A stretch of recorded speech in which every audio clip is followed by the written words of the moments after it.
میرے نبی نے فرمایا 4 باتیں مجھ سے لے لو، پھر دنیا بھی تمہاری ہے، آخرت بھی تمہاری ہے۔ 4 اذا کانت فیک، 4 باتیں لے لو مجھ سے، پھر دنیا بھی تمہاری ہے، آخرت بھی تمہاری ہے۔ تمہیں کوئی ٹیڑھی آنکھ سے نہ دیکھ سکے گا، تمہیں کوئی نقصان نہ پہنچا سکے گا کہ تمہارے رب کا سایہ تم پہ چھا جائے گا۔ تو 4 باتیں کون سی ہیں؟ صدق و حدیث، ہمیشہ سچ بولنا، جھوٹ نہ بولنا۔ اب مجھے بتائیں، سارے یہ اینکرز بیٹھے ہیں، سارے ہمارے وزیر اعظم بیٹھے ہوئے ہیں، ہم کتنا جھوٹ بول رہے ہیں، ہم کس قدر جھوٹی قوم ہیں۔ ہم اس جھوٹ کے ساتھ اللہ کی بارگاہ میں کوئی مقام نہیں لے سکتے۔ تو میرے نبی نے پہلی بات فرمائی صدق و حدیث، سچ بولنا۔ دوسری بات فرمایا حفظ امانت، کبھی کسی کو دھوکہ نہ دینا۔ یہ میرے نبی نے فرمایا میرا امتی ہر گناہ کر سکتا ہے، 2 کبھی نہیں کرے گا، ایک جھوٹ کبھی نہیں بولے گا، ایک دھوکہ کبھی نہیں دے گا۔ تو وزیر اعظم صاحب، آپ اکیلے ہیں، دیانتدار ہیں، اللہ سے رونے دھونے والے ہیں، مانگنے والے ہیں، لیکن 22 کروڑ لوگوں میں سچے کتنے ہیں؟ 22 کروڑ لوگوں میں دیانتدار کتنے ہیں؟ ایک بہت بڑے چینل، میں ہاتھ جوڑ کے اینکر بیٹھے ہیں، معافی مانگ کے بات کر رہا ہوں، ایک بہت بڑے چینل کے مالک نے مجھ سے کہا کوئی نصیحت کرے۔ میں نے کہا چینل سے جھوٹ ختم کر دو۔ کہا پھر چینل ختم ہو سکتا ہے، جھوٹ نہیں ختم ہو سکتا۔ تو جہاں جس کو، یہ صرف پاکستان کی بات نہیں، پوری دنیا کا میڈیا جھوٹا ہے اور سب سے زیادہ جھوٹ بولا جاتا ہے، اور میرے رب کو، میرے نبی کو جھوٹ سے نفرت ہے۔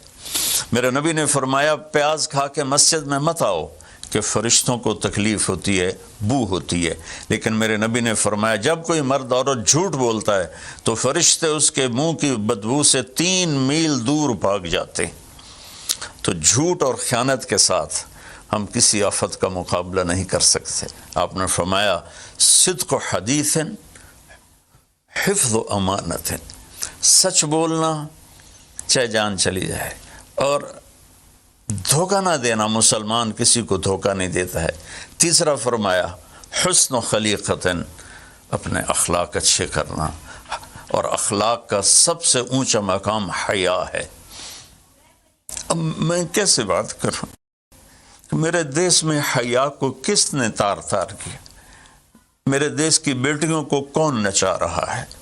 ان کے کپڑے لباس مختصر کون کروا رہا ہے؟ یہ کس کے گردن میں یہ گناہ ڈالوں؟ میں مجرم ہوں، میں نے اپنی قوم کو نہیں سمجھایا، میں اللہ سے معافی مانگتا ہوں۔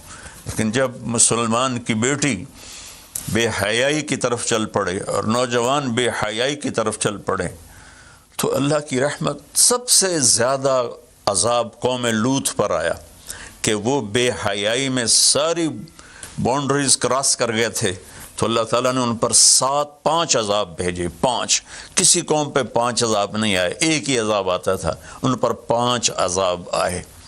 تو تیسری بات میرے نبی نے فرمائی ہے کہ حیا والے بنو، حیا والے بنو۔ لیکن میری نسل ہے، مجھ سے خان صاحب نے بات کی تھی پہلی دفعہ کہ میں چاہتا ہوں کہ میری یوتھ اللہ کے نبی کے ساتھ جڑے، چونکہ جو ہمارے کالج ہیں، ہماری یونیورسٹیز ہیں، ہمارے خاص طور پر جو یہ پرائیویٹ سکولز ہیں، یہ امت کو، نوجوانوں کو اللہ رسول سے کاٹ رہے ہیں۔ تو اللہ تعالیٰ یہ پہلا شخص ہے جس کے لیے میرے دل سے دعا نکلی جب اس نے کہا کہ میں نے آپ کو اس لیے بلایا ہے کہ میری قوم اپنے نبی کے ساتھ کیسے جڑ جائے۔ میں کیا بتاؤں، جب تک اس بے حیائی کو نہیں ہم روکتے، اور کوئی روک نہیں سکتا ہے، اندر سے نیت نہ ہو۔ کیا آپ کورونا کے خوف سے ہیں ڈپریشن کا شکار؟ اب نہ ہوں پریشان، بول محفوظ پاکستان کے تحت ڈاکٹر آن لائن کا آغاز ہو چکا ہے۔ ماہرین صحت سے پوچھیں کورونا سے متعلق اپنے سوالات۔ رابطے کے لیے فون اٹھائیں اور ڈائل کریں 021-350-91425 021-3509-1433۔